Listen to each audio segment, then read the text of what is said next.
Let's see. Going, and we are live. Good afternoon, everybody. This is Patrick from the Poison Pen Bookstore in Scottsdale, Arizona, and we're here with another of our virtual events. And this evening, we're delighted to have our friend Leonard Goldberg back with us to talk about his brand new book, The Blue Diamond. And Leonard, as always, signed a batch of books for us, so you can see the signature.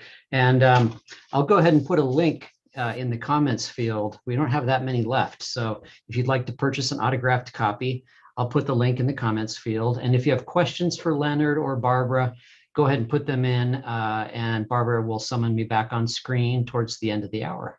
So Barbara, over to you. Thank you very much, Patrick. Good evening, everyone. Leonard, what a pleasure to see you again. My pleasure, Barbara. So I'd like to say before we start that I've just had my annual eye exam and therefore I'm not stoned, although frankly I wish I were, but I'm just suffering from having my eyes dilated.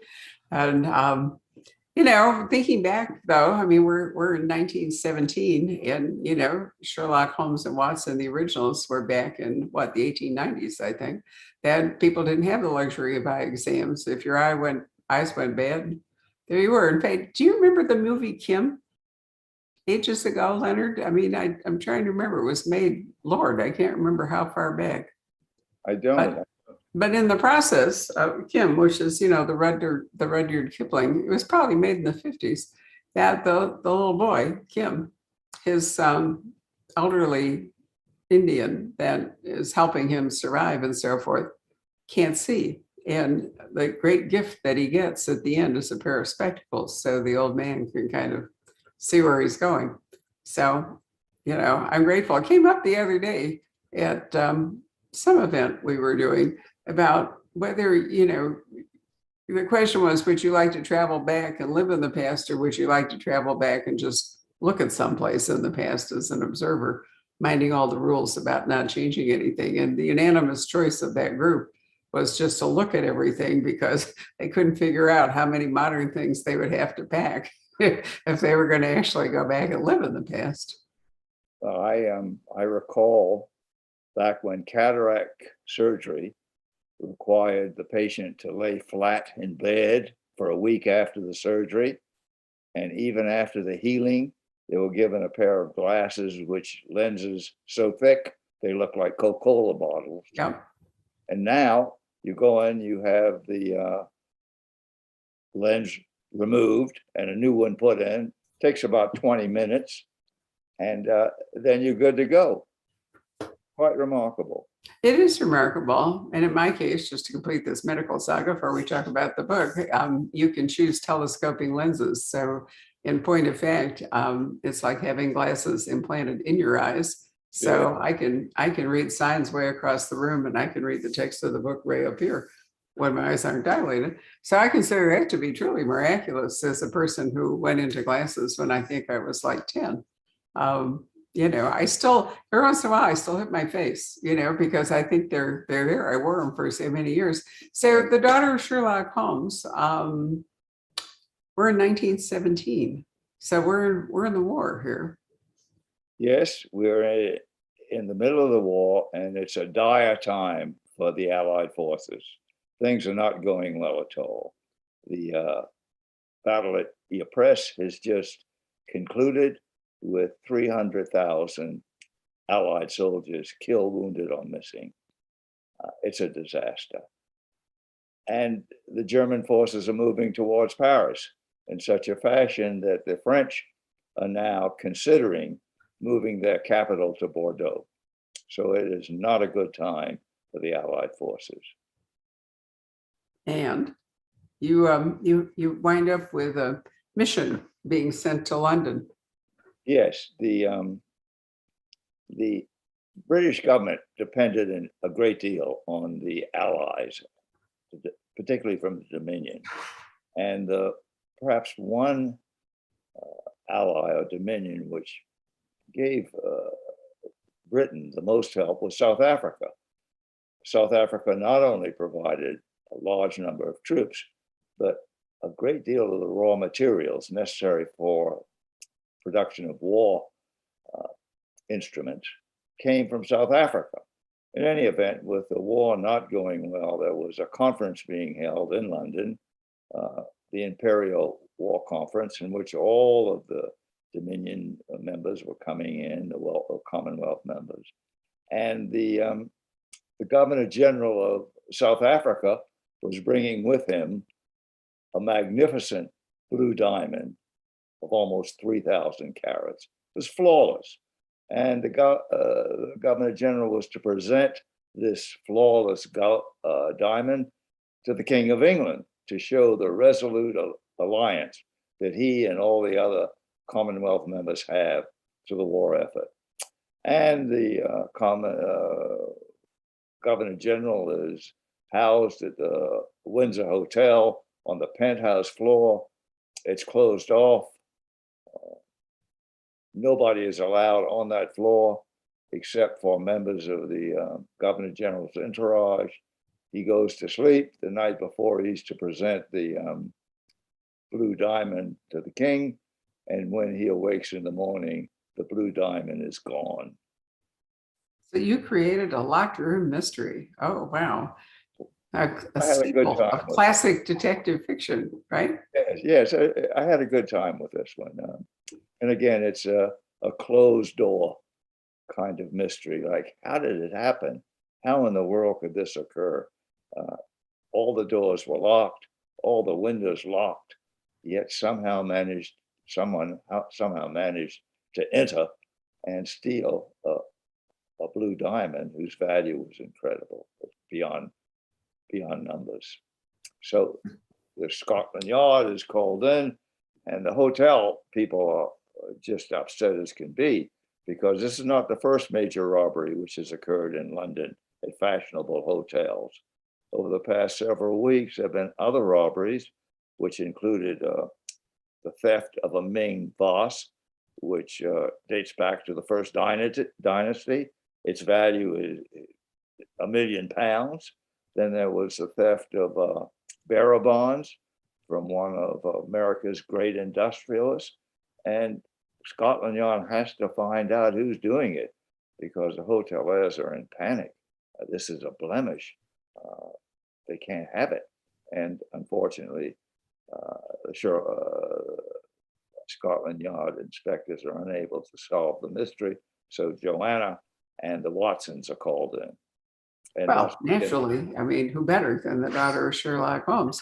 You know, it's an interesting question. There have been books, I think, I'm trying to remember the author. It's a terrific book called Blackout, in which there's John, it'll come to me in a minute. His name starts with an L. Patrick will help me out here in a minute with the chat function. But anyway, the point of Blackout is, how do you police a city during wartime, especially when most of the, the serving policemen and all have gone off to fight. Now, this is World War II, when the Blitz is going on, and London is, so unsafe. But there are still people. Oh, John Lawton, thank you very much, Patrick. And it's really a terrific book. What do you do when there's a murder or a string of murders in a city that where bombs are dropping all around and people are terrified, and most of the police force is off at the front or doing whatever they're doing. So World War I, you don't have that problem, in the sense that London is not actually being invaded. And I don't think, is there a lot of bombing in World War I? I mean, it was also new, air warfare. There were fights in the sky, but did the Germans rain much down on London? A fair amount, actually. It was kind of interesting. The reason I researched this is because I read a book which you're probably familiar with about Churchill's history during the early part of World War II. The book title was The Splendid and the Vile. Right. It really went into details about how the London Blitz in the 1940s affected everything. So I thought to myself, well, surely there must have been some bombing during World War I of England and London in particular. So I looked it up, and it was quite revealing. First of all, initially, the bombs were sent over in these blimps, Zeppelins. Mhm. But the Germans found out that they were too easy to shoot down, and they only traveled at 50 miles an hour, whatever. So then they went to the biplanes, which were motored by Messerschmitt engines, could travel 100 miles an hour, which was very fast, and could carry payloads of 4,000 pounds of explosives. So they bombed London, mainly to frighten the people, of course, but they also bombed the surrounding areas, cities like Birmingham, where there was a huge munition factory. Right. And they had some air fights and what have you, but it was mainly a give and take. And England also sent bombers over to Germany. And the reality is that the public in London did not have a great warning system back then. The blimps, of course, were silent, but the bombers had a drone-like sound, so you could hear them approaching, but only when they were near. So they had an alert system in which the lookouts or what have you would detect the sound of the coming bombers, and then a constable on a bicycle would ride through the neighborhood yelling at the top of his voice, "Take cover, take cover." That was their warning system. Well, I mean, obviously they were making up a lot because the air warfare was so new, the planes, the bombs, the whole thing. But my point was, that if this is all going on here in the Blue Diamond during the war, and if how do you function as a police force? How do you actually solve these robberies? So Lestrade, this is the son of Lestrade, right? Yes. So why isn't he off in France? Has he been wounded? Is it considered an occupation that saves him from the draft if he's, policing with Scotland Yard? What's the deal with him? I believe, although I didn't include it in the novel, that number one, it was his age. He's getting a little older now. And number two is that there were certain people who were immune, if you will, to the draft. Yeah. And these included, for example, people in Scotland Yard, because as you mentioned earlier, during wartime, criminals can have a field day, a literal field day, because the Scotland Yard is diminished in force and number and what have you. So in reality, they had to make certain that a certain number of police or detectives or constables were around to maintain the peace. And I suspect that's what happened to Lestrade. So how old is Joanna and her? I mean, she wouldn't have been necessarily called to serve, although plenty of British women did sign up to drive ambulances and do all kinds of jobs. But what about her husband? I mean, obviously the original Watson is way too old here, but what about her husband? Well, it's kind of interesting. He was a physician, and back in those days, they didn't send physicians to the front. Right. Number two is that not in this novel, but in the coming novel, you will see that young John Watson also played a role in the war, and that he was an expert in the effects of mustard gas poisoning. And he had done research and questioned the people who had been poisoned and survived, and was considered somebody of real value on the home front. So he was kept home for that regard. But again, it wasn't like a MASH unit, or you see physicians at the front. There were very few of them up there, although they were there. But the ones of high status, such as John Watson, I think, were left home for good reason. Well, I mean, basically you still have to have somebody to run the country at home. As I said, you have to have policing. You certainly need medical people to, people still are getting sick. It's not just the war wounded. Although I just read I'm trying to remember whether it's called Facemaker or whatever, book just out about plastic surgery, about, the terrible wounds that trench warfare in particular from snipers and other things that soldiers would sustain, and especially to their faces, which, I mean, many of them had their faces basically destroyed. and it gave rise to enormous advances in plastic surgery to try to help these people. Many of whom were suffering from shell shock and so forth, but they didn't get a lot of sympathy because people were so repelled by, the absence of their faces, or their jaws were blown off and they couldn't eat, or, all kinds of horrible things.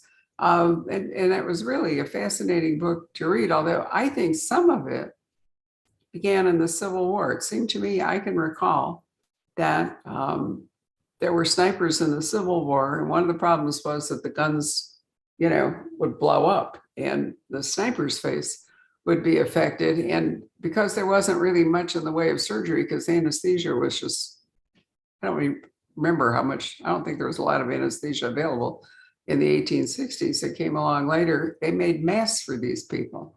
They would shape masks and paint them and all. And so if they wore them, at least they didn't terrify everybody. But I think that's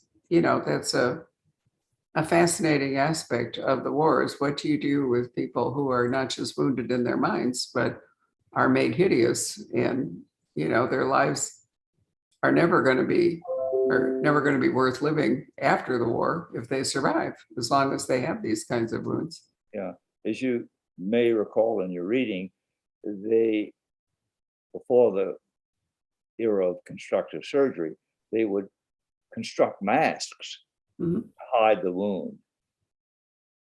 But people would see the mask and imagine what was behind it.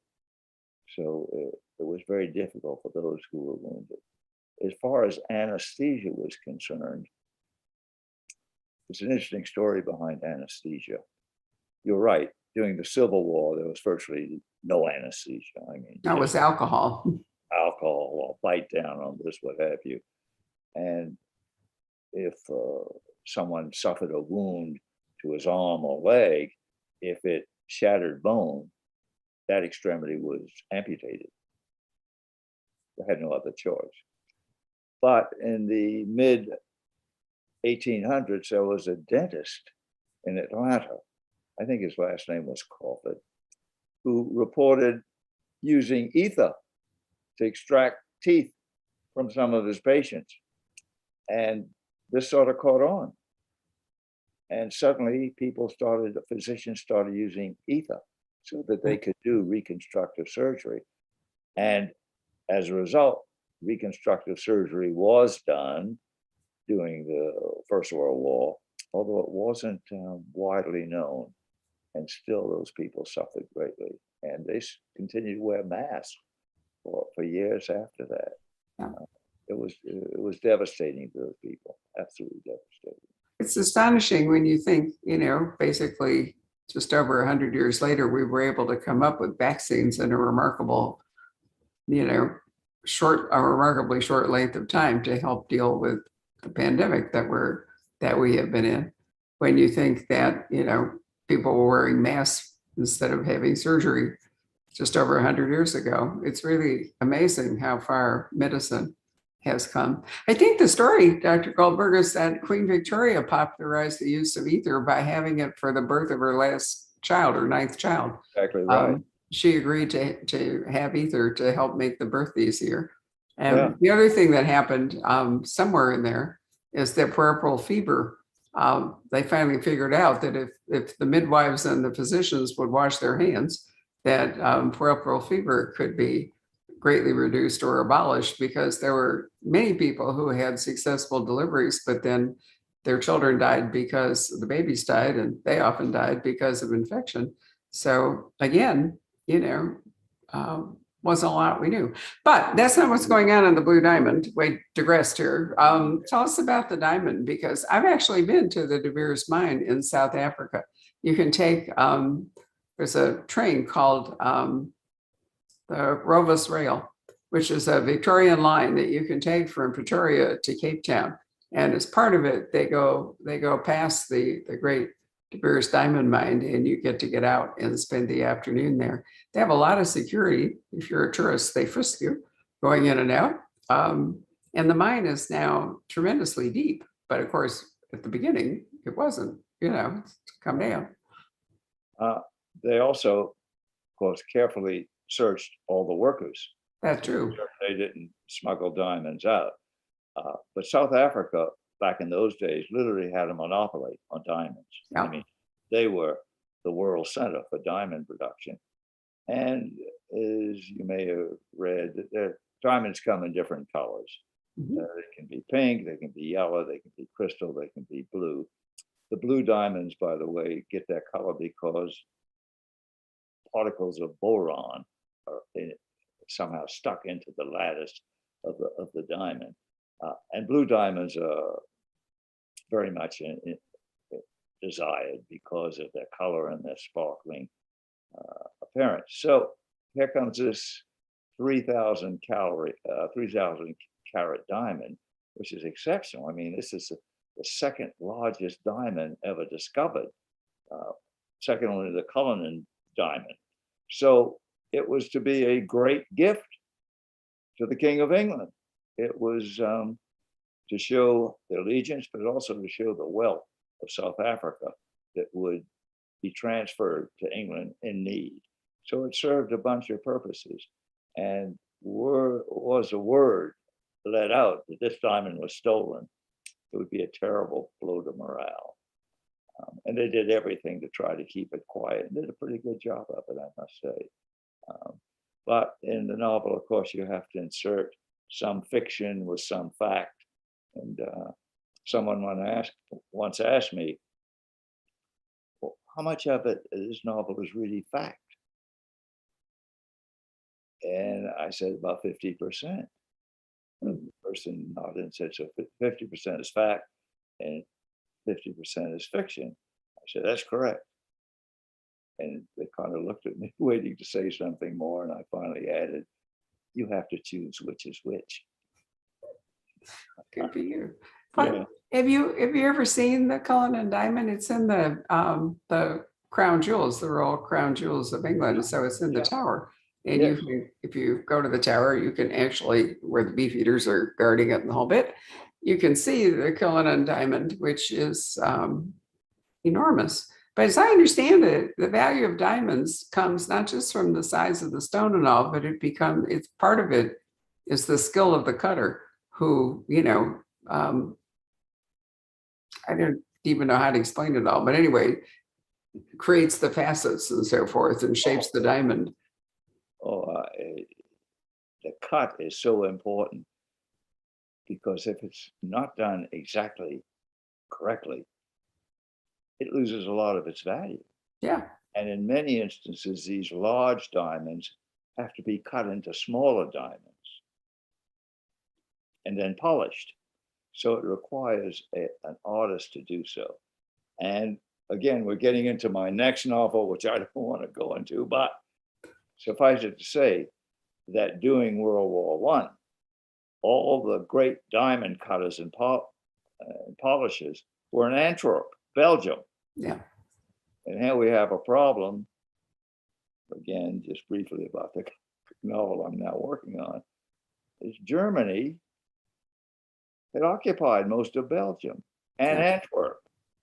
And if you think you are going to get a big 3,000 calorie diamond past the German eyes, you better think again.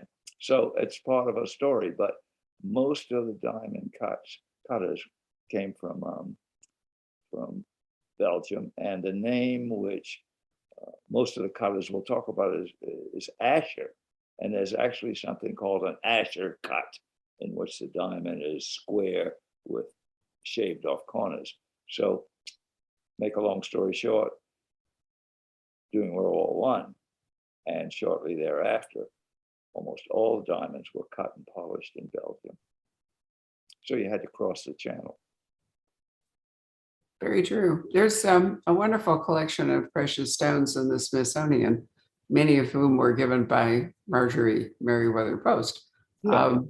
And years and years and years ago, when I was young and engaged, I went to a New Year's Eve party at, I don't remember what embassy it was in Washington, D.C. And I mean, I knew practically nothing. So, there I was. I had a wonderful dress that I was terrified was going to get dirty. And my fiance, and I were wandering around. And I finally sat down, and I sat next to this older woman, and I looked over at her, and she was just paved in stones. And I thought they were kind of dirty. And I thought, why is this woman wearing all these rhinestones? I mean, it's all over her shoes and all over whatever it all is. And I was going, seriously, And then I found out later it was actually Marjorie Merriweather Post wearing her, this fortune in diamonds. But but it also made me realize that if you have them, you have to keep them clean. Yes. Great jewelry like that requires attention. And but what made me nervous for your blue diamond was the idea that it would be so difficult to sell it. What would almost inevitably happen is that the thieves, if indeed these were real thieves, would have it cut down in order to make it saleable, and therefore, the glory of the blue diamond would be lost forever, which has happened to a lot of, to a number anyway, of great stones, is that they are so identifiable that somebody who's stolen them can't preserve them, but cuts them or has them cut for resale. Well, I think So I'm not going to talk about what happens to your blue diamond, but that was my first thought, was if it's really thieves, the diamond is probably lost forever. Well, yes, and part of the novel is that this diamond is going to have to be cut, and it's going to have to be made into smaller diamonds. And assuming this is the truth, then it's going to have to be done in Belgium. Right, across the channel. Across the channel. And at that time, of course, Germany was controlling a lot of the channel with their U-boats. And you might be interested to know that the battle of Ypres, which I mentioned earlier, the Allies were very interested in pushing forward and defeating the Germans so they could reach the Belgian coast where the U-boats were stationed, because the U-boats were causing such havoc to the shipping. But the Germans held up and wouldn't let them get close to the coast. So that was a battle which cost 300,000 lives, or wounded, what have you, with very little gain, very little. And all this. So the question arises, when the diamond is stolen, mysteriously stolen from the locked room, the impossible crime here, is it because somebody covets the diamond, or is it because it can be turned into cash to support something, the Germans or some other enterprise? Because it's valuable. And on the other hand, it's unique in itself as a stone. So I found that created a certain amount of tension. So Joanna, does she follow in her famous father's footsteps and her methods of detection? Oh yes, she's very good, and when she investigates the theft of the diamond from the penthouse of the hotel, which is the fifth story of this hotel, and the question is, how did they get in? I mean, the windows were locked, the doors were locked, there were guards, security men in the hall and the exits by the elevator. How did they get in? And I won't give away a lot, but this is a rather interesting facet of the novel. The doorman at the hotel was somehow injured in that theft. And here's a doorman down 5 floors, and he suffers this terrible head wound. And initially it said, well, obviously the thief was making his exit and they got into a fight and what have you. But then Joanna investigates and finds out that right next to the wounded, and he was mortally wounded, by the way, doorman, was a spike, a metal spike. And Watson said, well, obviously the thief had a spike carrying around and used it as a weapon.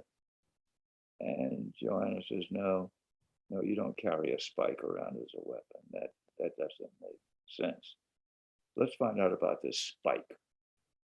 And they questioned people who were on the scene at the time, and they described this spike, which Joanna finds very fascinating, because she knows what it is.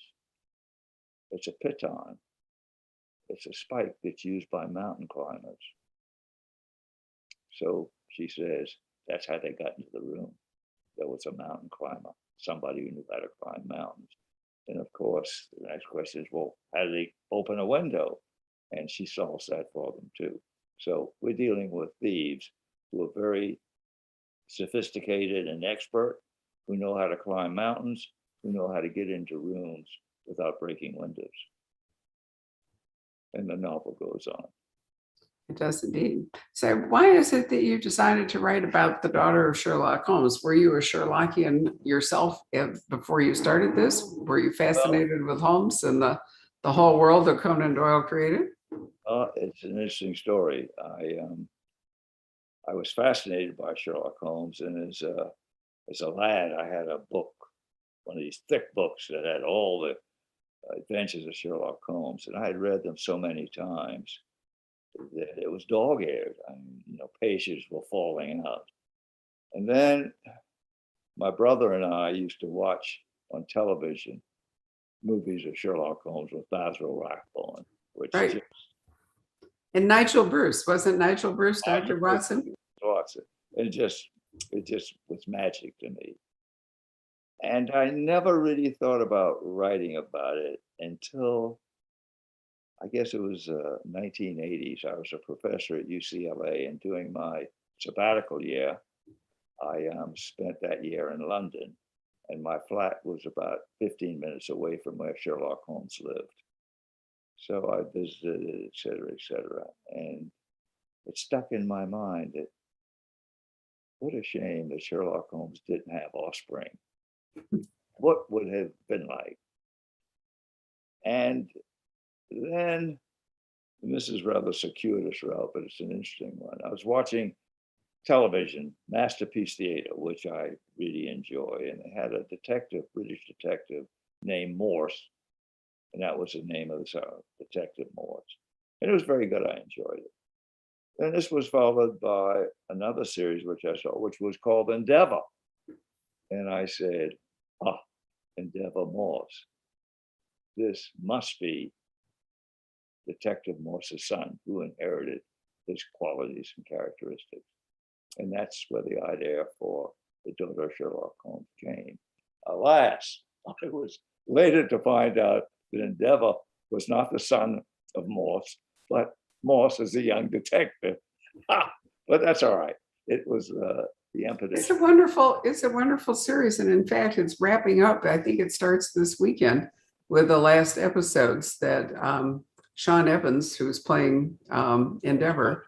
It's wonderful. And Roger Allam. I have enjoyed it too. Although, I did think, having watched the last one, I've watched all of it, that sadly, that Morse is Endeavor is going to go into Morse's life. And Morse's life was productive, but not a super happy one. And, and if you watch the whole Morse series, he dies. Unfulfilled. Dexter would get him right up to the point where maybe he would have a good life, and then, and then he died. So I found it a little hard to watch that penultimate Endeavor, thinking that, there wasn't going to be a lot of happiness or promise ahead for him. And I'll be interested to see how these last episodes go. But they've moved him along to the point where Morse starts. So, there's not an unlimited time frame for Endeavor, since he is young Morse growing up. He's it's not only Endeavor, but the characters around him, like Sergeant, what's his name, Thursday, whatever his name is, or the superintendent of police. These are very interesting characters who all have their own miseries. Mm-hmm. I love Thursday. I think Roger Allam as Thursday has been absolutely terrific. And he's got a marriage which is not the happiest, obviously. A daughter who is partly estranged. The superintendent of police, his wife, had a widespread cancer malignancy. These people have problems which I don't think Colin Dexter was a very kind author to his characters. None of them was enormously happy. I actually enjoyed Sergeant Lewis a lot, which is when Morse dies, his faithful Yeah, sidekick it was Lewis, very good. and he got a number of cases of his own, and I really liked those. He was a happier man, and you know, there wasn't that shadow of Morse's unhappy end hanging over Lewis because Morse had already died. So Yeah. Lewis is moving forward. And I was hoping they would do more of them. I thought it was extremely well done. But it's interesting that in three completely different series with different casts and so forth, on Masterpiece, you've got the young Morse, and then you've got Morse himself, which went on for a really long time. And then you've got Sergeant Lewis. So it's a terrific tribute. I've often thought that it was partly because it was Oxford, the magic of Oxford as much as the characters. What do you think? I do. I think there's a certain magic to Oxford. Now, I traveled a fair amount when I lived in England, to Cambridge and to Oxford. But there was something about Oxford that was, it was, I hate to use this as an analogy, but it was as if the buildings wanted to tell you a story. If you had time and sat, they would tell you a story. I always got that feeling at Oxford. And it's a I do university. too. I spent a summer at Worcester College, and I loved being a student there and living in the college. But I often thought about the Dreaming Spires. I can't remember who it is, that calls Oxford the city of Dreaming Spires. But there's so much history there. There's, my tutor, Mr. Pitt, at Worcester College, lived in the Abbott's 13th century quarters. And, so when we would visit him, we went, Worcester College had terrible food. That's the thing I remember about it most. I know I starved while I was at Worcester College. And so we used to sneak out to Brown's, which is a kind of wonderful restaurant in Oxford, and, and eat, because if you ate in the college, despite all the drama and the high table and all the tradition, if you watch Harry Potter, you know how that all goes. Yeah. Food was just awful.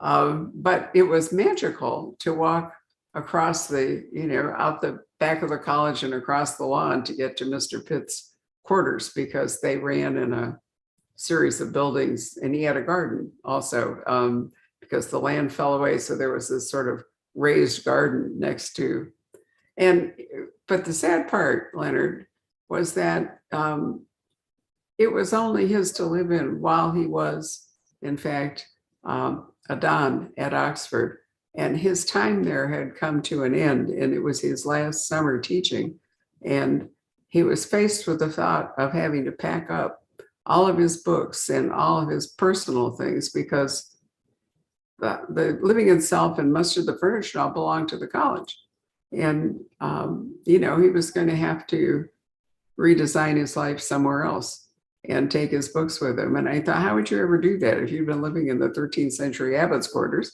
in that kind of magical place? How would you ever transition to like an ordinary, flat, as the British would say, an ordinary apartment somewhere else in England, or a little cottage? How would you do that?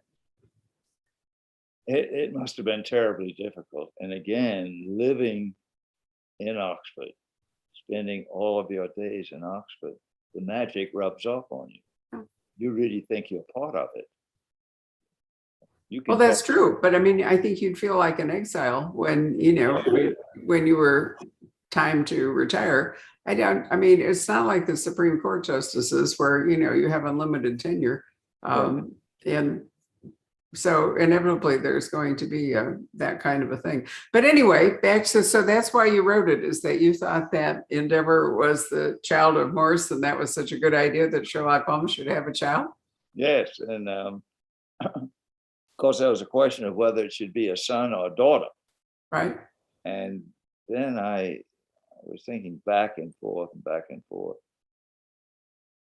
And I looked it up, and someone had written a novel about the son of Sherlock Holmes back 20 or 30 years ago. And it wasn't well received.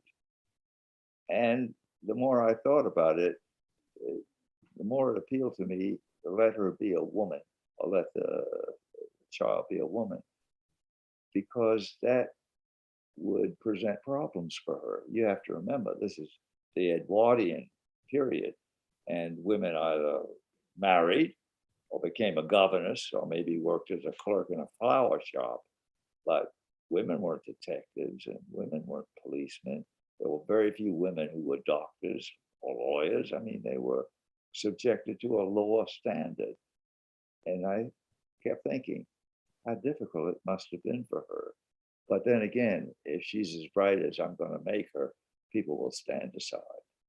So you had to go into the Sherlock Holmes canon and figure out a woman suitable to be the mother of the daughter of Sherlock Holmes. And, Irene Adler was really the only woman that Holmes hung out with. So what was your solution to this? Well, what I did is I made her the daughter of Sherlock Holmes and Irene Adler. Ah. They had a one-night stand. The next morning, Irene Adler's gone. Sherlock Holmes is delighted. Good, stay away. 8.5 months later, she reappears at 221B Baker Street, pregnant. And she's come to see Sherlock Holmes because she needs help. Now, Sherlock Holmes is not going to be a father. That's not even beyond the wildest dream. But Sherlock loves to solve problems. And she has a real problem because she's suffering from the toxemia of pregnancy. She's going to be dead in 2 weeks. And she wants the child to be looked after. Well, Sherlock Holmes says, let me see what I can do. So he meets with John Watson and they come up with a plan. The plan is that Irene Adler will give birth.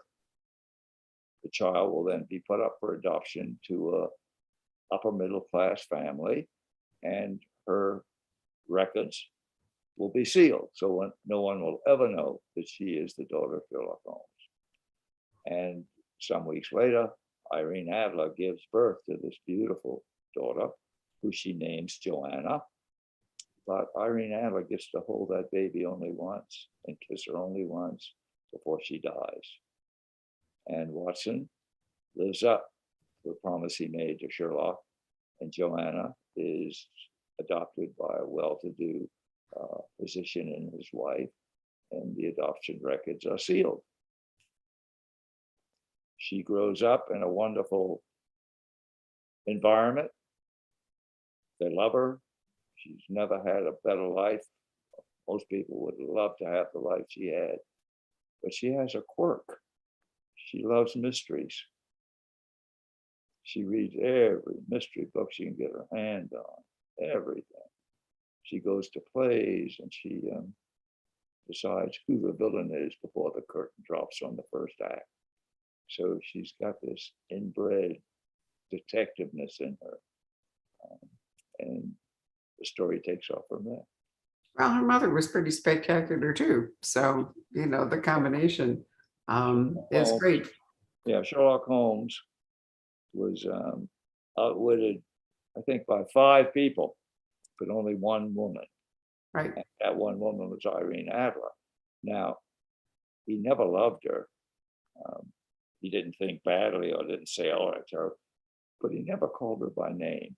He always referred to her as the woman. so typical of Holmes. Well, I think Joanna has a distinguished lineage, and somehow or other, we won't spoil it, she becomes part of the Watson family. And then, it takes becomes well known as the sleuth. And so Scotland Yard arrives and the Blue Diamond is mysteriously disappeared and the doorman is laid out with a metal spike, and chaos is reigning. Plus there have been other robberies in London at 2 of the fashionable hotels anyway. Yeah. And the war is going on. So I find that, Lestrade and the commissioner of Scotland Yard come knocking at Joanna's door. So it would have been a repeat of what happened with her father so often, was that they would, reluctantly come to ask him. It's amazing how iconic Sherlock Holmes is and how many people have done interesting things with him. It's remarkable. as you may know, there is no character who has been featured in films, television, cinema, what have you. No character as many times as Sherlock Holmes. That's true. I mean, and everybody can recognize, the deerstalker and the meerschaum pipe and the, Everything. The prologue. I mean, Poirot is well known, but not nearly as much so as Holmes. So what fun for you that you get to wander around in this universe, although you have actually had to update it. So, Sherlock Holmes was a Victorian and now she's in the war, and eventually the 1920s in England were very different. So it'll be, and she's young enough to, move forward and adapt. Of course, the fact that she's a woman means she didn't have to fight in the war, which was a really good decision on your part.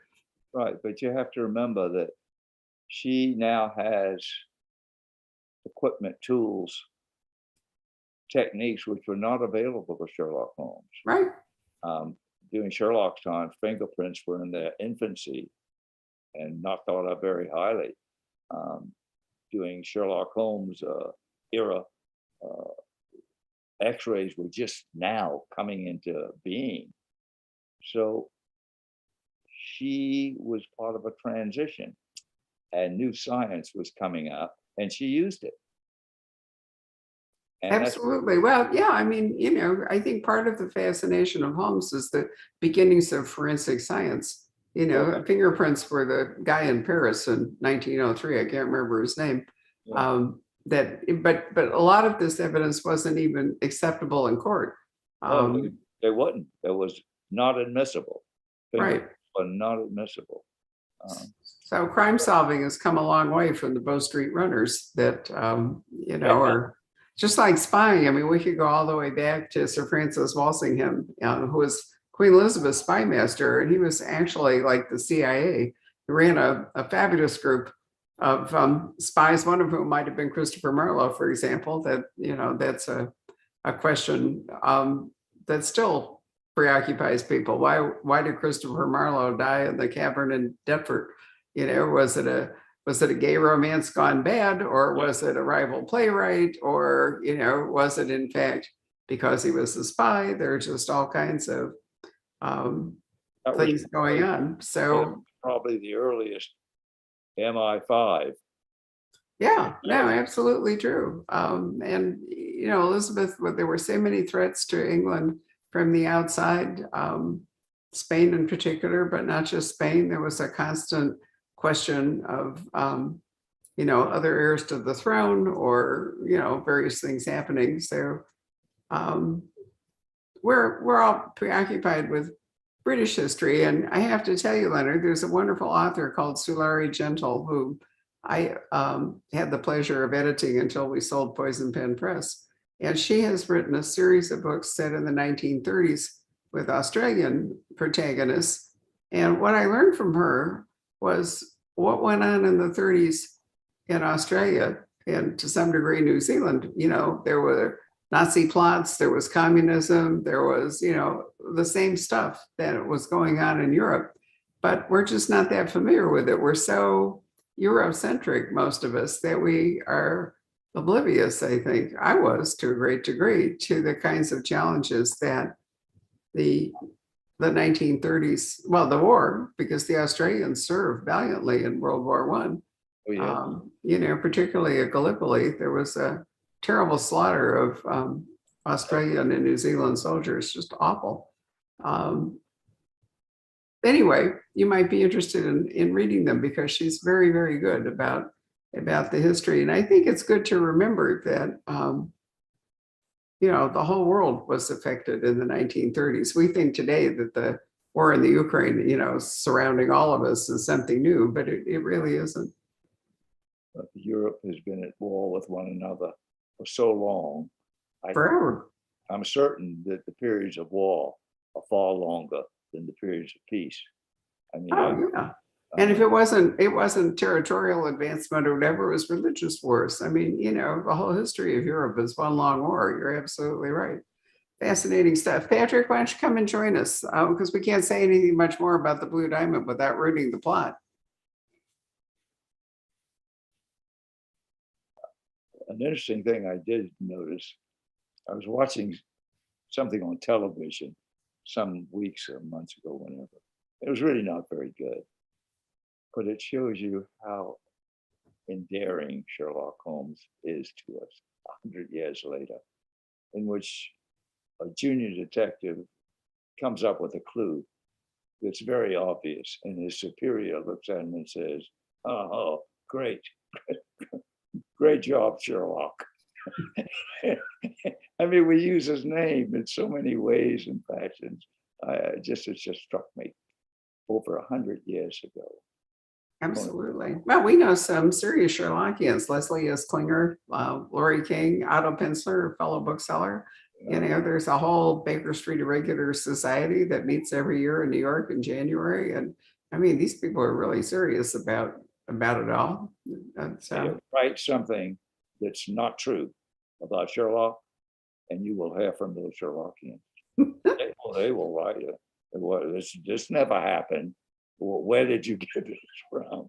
And I want to write back and say, no, you don't understand. It's fiction, but to them, it's not fiction.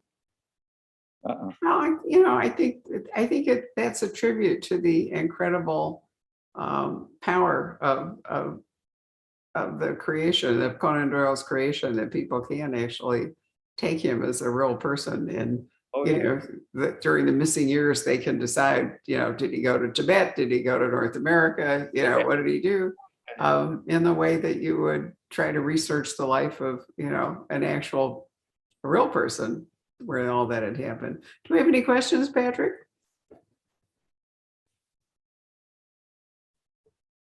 I can't hear you. Patrick, you're muted. Oh, I'm muted. Yeah. Sorry about that. There really aren't any, let me see here, any new questions that have come in. Let's see. Well, Mark asks, who is the woman Sherlock Holmes gets pregnant, or did he adopt his daughter? You kind of covered that. That's Irene Adler. I had a question for you though, Leonard. Do you have a favorite of all the different film adaptations? Some of them have been modern reinterpretations of the character. There's the classic Basil Rathbone and Jeremy Brett. Do you have a favorite for movies or TV? Yeah, Jeremy Brett by far. He was perfect. He was absolutely perfect. And I think Watson in that episode was rather sharp. Not the dunce that people like to think of him as being. For example, when he was with Basil Rathbone, he wasn't a very bright guy, etc. But with Jeremy Brett, he was rather sharp. And you have to remember, if you look back at Conan Doyle's novels, Sherlock Holmes used Watson as a sounding board. He would have a thesis or an idea or hypothesis. He would try to pass it by Watson, who was good enough to point out its promise or its flaws. So the Jeremy Brett was just 5-star in my estimation. They were wonderful. And ironically, like Morse, he died of a heart attack way too young. Well, it reminds me, one of the great British actors who you're probably aware of, Robert Shaw. Mm-hmm. He was just a fantastic actor. And he was in his early 50s, and he was driving along in England, and suddenly he got chest pain.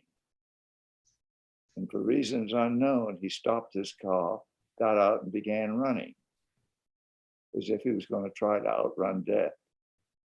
And of course, he ended up with a massive heart attack and dropped dead, which I often think of as quite remarkable that he picked the time and place of his demise. Very few of us have that choice. That's true. Yeah. And England has produced some extraordinary actors, I think, over the. They all start on the stage. They all come from the Royal Shakespeare stage. We don't have that anymore. The fellow who lives across the way from me his name is Will Patton, a very good actor. And he was telling me about his chats with Gene Hackman. And Gene Hackman says, if you don't come off the Broadway stage, you're not really an actor. And of course, he was talking about the likes of Jack Lemmon and Walter Matthau and Henry Fonda and what have you, because that's where they learned how to act. And in Britain, they all come off the Royal Shakespeare stage. That's why they're so bloody good. Well, they really are amazing. And Holmes is a fascinating character. I'm glad you've had such a good time with it. And it's cheering to hear, because that's the question I usually ask. What are you doing next? But we already know from this conversation that Leonard is working on yet a new book, and the war is not yet over, and it'll be fun to see how they're going. So, Patrick, if there are any other questions, can we say goodnight and thank you very much to Leonard for joining us again? Yeah, I just wanted to ask about, I know these books have done so well, it's been great. But we first met you when you wrote medical, if I'm not mistaken, medical thrillers, isn't that right? Correct. Do you have any of those kind of that you're working on, or are those kind of on the back burner for a while? Well, I put them on the back burner, but I have to admit that I have one of those completed novels, rough draft, sitting, waiting for the right time. And that medical thriller series, that went through 9 novels, by the way. And the heroine was Joanna Blaylock, a modern day forensic pathologist. And Joanna Blaylock is the great granddaughter of Joanna in my Sherlock Holmes novel. Ah, So there's a connection. there you go. Generational sleuthing. I love it. And I've talked to editors. I said, Pete, my editor, Pete Wilberton, is just a marvelous editor. I've got this novel about a modern day Joanna. He said, I don't want to hear it. You're doing so well with what we got. You hold it. Just keep it where it's at for now. So I'm going to do that. I think that's good advice. Well, as long as you're having fun with it, that's a really important That's thing. an important thing. It's this mystery writer, Walter Mosley, who I really enjoy reading. He said, writing a novel is like being in a hotel in a strange city that you've never visited, and you step outside for a walk. You just don't know where it's going to take you. And that's what writing a novel is like. That's the joy of it. Well, thank you once again for signing books for us. We really do appreciate it, Leonard. And as Patrick pointed out, we only have a few left. Beautiful cover, by the way, on this one, I think. So if you're interested in a little time with Sherlock, well, his descendants and all, here's your chance. So good night, everybody. Thank you very, very much for joining us. Nice seeing you, Patrick, and Good to Barbara. see you It's always too. a joy to see you.